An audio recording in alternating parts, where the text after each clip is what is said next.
Is Chris Jericho leaving AEW for WWE? I know it sounds kind of crazy, but that is the talk of the morning. And we're going to talk about that. Also, in addition to that, AEW filed for a very interesting trademark. And yes, we are going to talk about WWE moving to ESPN a lot sooner than everybody anticipated. And if you guys want more videos like this, don't forget to click that subscribe button. This way you never miss a video on the channel. I'm going to keep you guys updated every single day with everything that's happening in professional wrestling, just like this, WWE and ESPN. And just the other day, we were talking about September 20th, right? The show that WWE is looking at doing, WrestlePalooza. It's expected to be on ESPN.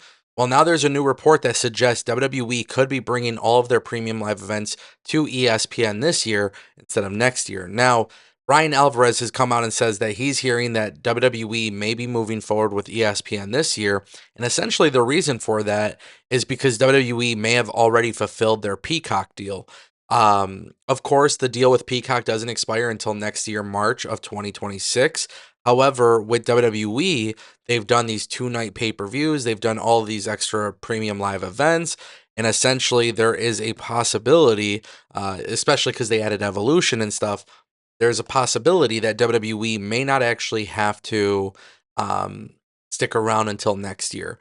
And I think that would actually be really dope because I think for ESPN, like I'm excited about the ESPN move. I know not everybody is, and I understand that. But for me personally, I'm not impacted by the $30 charge. I don't have to pay that. I don't have to worry about that. And with WWE moving to ESPN, I'm really excited about the potential crossover, and of course, like the pre-shows and the kickoff shows and the post shows, and maybe those like instead of post press conferences, it's going to be a little bit different under the ESPN umbrella. Me personally, I'm excited about that. Like, there's a lot of things about this ESPN deal that I'm excited about, and I think for WWE to do it this year would be really dope. I'm very curious to see how NBC executives feel about this. I feel like WWE, they're so rapid fire, and what I mean by that is they're just so quick to get started on things, and they're just constantly doing stuff. And I don't know how NBC feels about WWE leaving Peacock. WWE was very valuable to Peacock. And for WWE to go to ESPN, it is a big deal. But how do the NBC executives feel? At the end of the day, these are tons and tons of rich people in suits who are negotiating and they understand the tools of negotiation. And I think for them, they still have WWE properties, which is valuable, but WWE's premium live events not being on Peacock is a relatively big deal, in my opinion. So I am curious to see how this moves going forward and does it, hurt any sort of relationships. Let's talk about it, ladies and gentlemen. This right here, we have a big story regarding new AEW trademarks. Yeah, everybody wants a little piece of that ECW, right? So AEW filed for a trademark for September to Remember. Keep in mind, ECW had November to remember, but AEW just filed a trademark. This is according to the USPTO, which is the Trademarks and Patents Office of the United States, and AEW trademarked on August 18th. September to Remember. Now we know that AEW is going to the 2300 arena. We know that they're going, being in Philly. I mean, it just makes a lot of sense for AEW to do this. I'm not gonna lie. I totally understand why they would. But what's crazy to me and what's so astounding to me is how these wrestling companies do these nods to like classic ECW pay-per-views. But I like it. I like it a lot. Like WrestlePalooza is a cool name because it's nostalgic, right? November to Remember, like it's nostalgic. So for AEW to put their own spin on it, I'm cool with it. I think a lot of people are really mad at Tony Khan for doing this, especially because AEW has never been affiliated to WCW. They've never been affiliated to AEW, but they are in a way paying tribute. I mean, to me, I don't think it's that big of a deal. I don't think it's that big of a deal. I think when you look at the grand scheme of things, it's actually kind of cool. But what I will say is this, and maybe this is the part where a lot of people tend to get annoyed with me a little bit. If you're going to do these shows where you are taking a nod to something that happened a long time ago in professional wrestling, I feel like you really have to do it justice.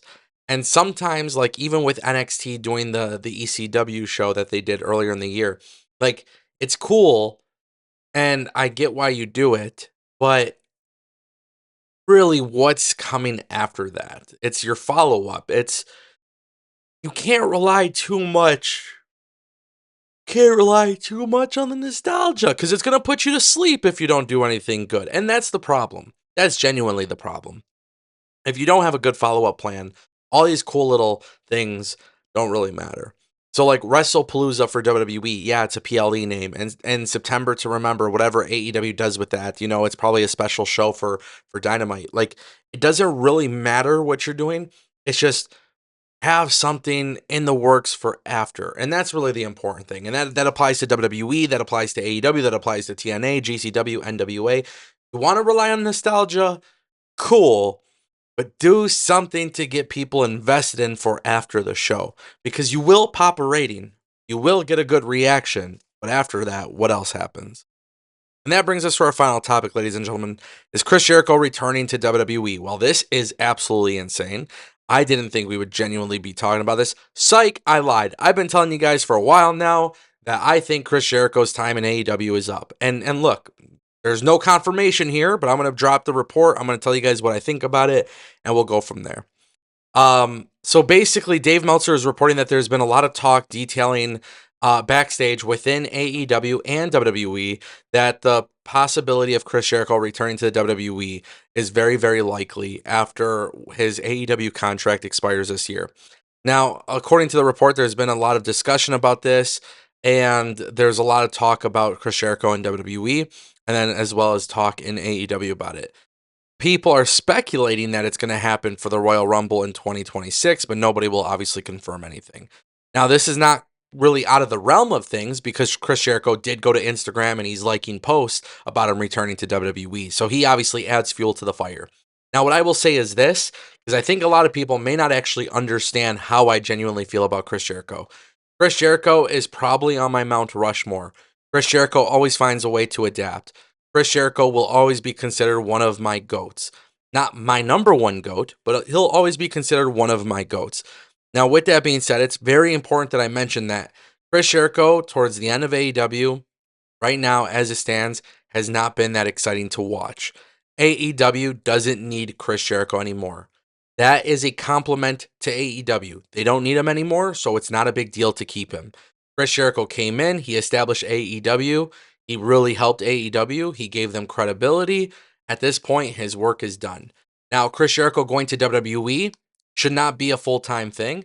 I think Chris Jericho should be there for maybe a year or two, and then you can put him in the Hall of Fame. That's how I look at it. Chris Jericho, thankfully, could still perform very highly. So I have nothing against Chris Jericho. Whether it's in AEW or WWE, I'm all for it. I think AEW, what really ruined it for Chris Jericho was the learning tree. And as long as WWE knows not to do this kind of stupid stuff in WWE, I think they'll be fine. But you play off the nostalgia of Chris Jericho coming back, one final run, you give him a year or two, and then he can go work in the Performance Center or whatever it may be. I don't know. That's up to him, whatever he enjoys, whatever he likes to do. But WWE bringing him back for the Royal Rumble 2026 Saudi Arabia, very, very big deal. It's going to be a very big moment, and I'm excited about it.